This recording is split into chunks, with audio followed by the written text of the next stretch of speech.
Hi, this is Mr. Payton.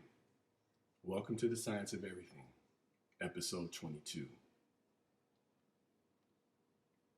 think I'm going to call this one Pivot, or you can just call it Part 2 to Failure. If you had a chance to watch my last one, and many of you have had such a wonderful response to it, I thought I needed to follow it up. I was talking about failure and what it can do to us if we see it in a certain perspective. I feel like the thing to do when one has failure is to pivot. And in its most literal terms, pivot means to take a turn, go in a different direction, try something new. For me, I try not to get too analytical about failure. I used to be really bad about it. Now, I just try to think about it in pretty general terms. What happened? What went wrong? What were the basic circumstances, time, place, things like that. And then either tweak or eliminate altogether. What I want to spend time talking about and sharing with you as the audience is how we even set goals or go about doing things in the first place.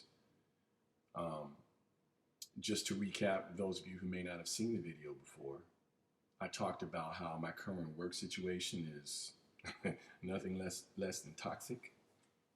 Talked about how I haven't had very many sales in one of my new ventures. Talked about how, like many people, my stocks are down or whatever because I tried the stock market for the first time outside of my retirement. I'm okay. But when I think about all those decisions, they were all made with the idea of trying to get better, trying to broaden my horizons, trying to do new things and give myself a larger platform.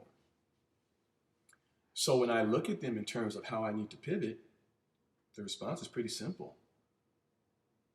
I just need to tweak a few things. I don't necessarily need to get rid of anything or destroy anything. I just need to look at why I did it. For example, my work environment is a perfect example.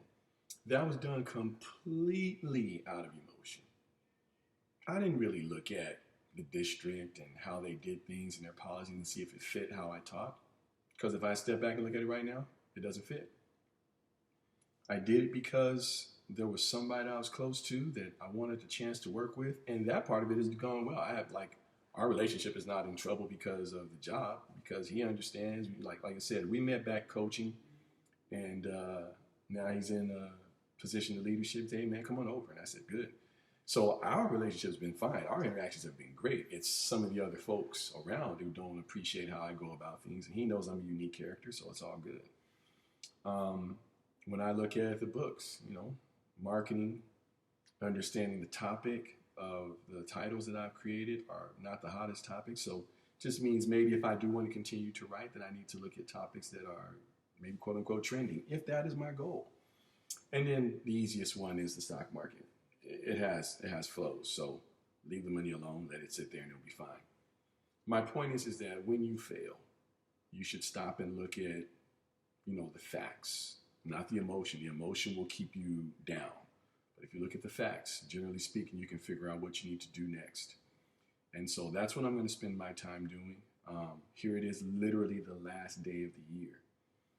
And, a lot of people make New Year's resolutions.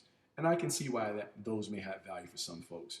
For me, I do. I just kind of look at, how things went. For me, it's a lot of time for gratitude. That's what it is for me. New Year's Eve and New Year's Day and all those types of ideas are just about gratitude for me. Thankful that I made it. Thankful for the people that I interacted with. Thankful for the people who believed in me and who sowed love and sowed seeds of greatness into me. And then hopefully I did that for some other people. So that's what the end of the year is. For me, it's a year time for gratitude and a time to pivot, a time to say, okay, what am I going to try new? Is there anything that I want to take a look at? Is there anything I haven't tried? Is there anything that I can improve? On one of my social media outlets, I talk about Progress Day being on Wednesday. People call it Hump Day, but I call it Progress Day. And it's a way to just kind of look and say, hey, you started the week one way. How's it going? Are you meeting your goals? Are you feeling like it's been a positive week? If not, why? Stop, take a look at it, and maybe make some changes. So, again, another opportunity to pivot. Ladies and gentlemen, boys and girls, anyone who is checking this out, My name is Mr. Payton, and all I've ever wanted to do is help people. I'm an educator, I'm a coach, I'm a counselor, I'm a father, I'm a brother, I'm a son. You know, I'm all of those things, but more than anything, I'm a servant of God. I just want to help.